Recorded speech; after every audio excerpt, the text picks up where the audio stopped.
الحمد للہ وحدہ والصلاة والسلام علی من لا نبی بعدہ اما بعد اعوذ باللہ من الشیطان الرجیم بسم اللہ الرحمن الرحیم الذین آتیناہم الکتاب یتلونہ حق تلاوتہ۔ السلام علیکم ورحمۃ اللہ وبرکاتہ۔ وعلیکم السلام ورحمۃ اللہ وبرکاتہ۔ تو جیسا کہ یوٹیوب پر نخبۃ التجوید کورس تجوید کے سبق جو ہیں اسباق اپلوڈ کیے جا رہے ہیں، دیکھنے والے بھائیوں کو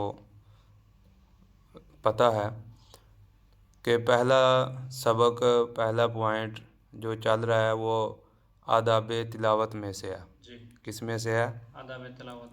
تو اس کو ہم یوٹیوب پر بھی اپلوڈ کرتے ہیں کہ دیکھنے والوں کو کچھ نہ کچھ فائدہ ہو انشاءاللہ۔ تو آداب تلاوت میں سے ٹوٹل پوائنٹ ہو گئے ہیں، آخری پوائنٹ جو ہے وہ ہمارا رہ گیا ہے۔ تو اس کے ساتھ ہم اسکرین پر پکچر بھی جو ہے کتاب کی ساتھ لگاتے ہیں کہ دیکھنے والوں کے لیے آسانی ہو جائے۔ تو انشاءاللہ اللہ تعالیٰ سے دعا ہے کہ اللہ تعالیٰ ہمیں اس کا اجر عطا فرمائے۔ تو آخری سبق ہے، آخری سبق کا مطلب کہ آخری پوائنٹ آداب تلاوت میں سے کہ انہوں نے لکھا ہے کہ قرآن مجید تکلف سے پاک، تکلف سے پاک، قرآن مجید تکلف سے پاک اور اچھی آواز میں پڑھنے کا حکم ہے۔ قرآن مجید تکلف سے پاک اور اچھی آواز میں پڑھنے کا حکم ہے۔ تو قرآن مجید تکلف سے پاک یہ پہلی چیز ہے، اس کو ہم دیکھ لیتے ہیں کہ قرآن مجید تکلف سے پاک پڑھنا ہے۔ اس میں تکلف میں چار چیزیں آ جاتی ہیں، تکلف میں چار چیزیں آ جاتی ہیں۔ پہلی چیز ہے جو اس میں کہ ماتھے پر، پیشانی پر تیوری بل ڈالنا۔ دوسری ہے کہ گلے کی رگیں پھول رہی ہوں۔ پہلی ہے تلاوت کے دوران ماتھے پر تیوری ڈالنا، بل آ جانا۔ دوسری ہے کہ قرآن مجید کی تلاوت کرتے وقت رگیں جو ہیں، گلے کی رگیں پھول رہی ہوں۔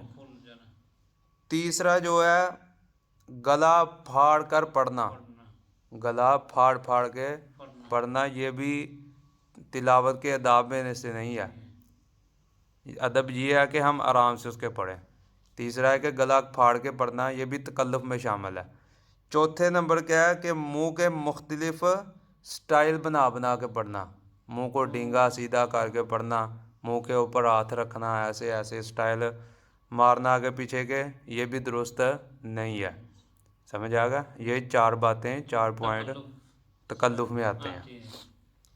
آگے انہوں نے لکھا ہے کہ قرآن مجید تکلف سے پاک، دوسری ہے کہ اور اچھی آواز میں پڑھنے کا حکم ہے، کیونکہ نبی پاک صلی اللہ علیہ وسلم کا فرمان ہے اقرأوا القرآن بلحون العربی واصواتها، قرآن مجید کو عربوں کے لب و لہجوں میں پڑھو اور اچھی آواز میں پڑھو۔ سمجھ آ گیا؟ عربوں کے لب و لہجوں میں اور اچھی آواز میں پڑھو۔ تو آگے ہم سکرین پہ تصویر شارٹ جو ہے ساتھ لگائیں گے۔ تو جو دوسری ہے آخر پہ جو ہے آخری بات ہے، بول رہے ہیں کہ لیکن راگ اور نوحہ کی طرز میں نہیں پڑھنا، پہلی بات ہو گئی۔ بھائی اس میں یہ آ جاتا ہے کہ راگ جو ہے گانے کی طرز میں، مثلا گانے کی طرح، اس میں نہیں پڑھنا۔ دوسرا ہے نوحہ، جس طرح عورتیں جو ہیں کسی فوتگی پر ماتم کرتی ہیں، نوحہ سینہ چاک کرتی ہیں، اس طرح بھی بین پا کے، بین ڈال کے نہیں پڑھنا۔ آگے جو ہے انہوں نے لکھا اور فر فر پڑھنا، اور فر فر پڑھنا مثلاً تیز پڑھنا، فر فر کا مطلب ہے تیز پڑھنا، جس سے لفظ پورے ادا نہ ہوں، جس سے لفظ پورے ادا نہ ہوں، یہ ممنوع ہے۔ مثال کے طور پر جس طرح آج کل ہمارے معاشرے میں دیکھیں تو آپ، اللہ تعالیٰ معاف فرمائے، یہ حفاظ کرام تراویحوں میں کس طرح قرآن مجید پڑھتے ہیں۔ ماشاءاللہ حنفی لوگ جو ہیں دیوبندی، ان میں تو ایسے بھی ہیں کہ شبینہ، جس کو شبینہ بولتے ہیں، معلوم ہوگا بھائیوں کو جو ویڈیو دیکھ رہے ہیں، کہ شبینہ کی رات میں ایک رات کو ہی قرآن مجید پڑھتے ہیں۔ یہ تو سراسر پہلی ہی بات ہے غلط ہے، کیونکہ اس کی ممانعت حدیث میں بھی آئی ہے کہ 3 دن سے پہلے قرآن مجید کو مکمل نہیں کرنا چاہیے، کم سے کم 3 دن، ہفتہ جو ہے وہ بھی بہتر ہے۔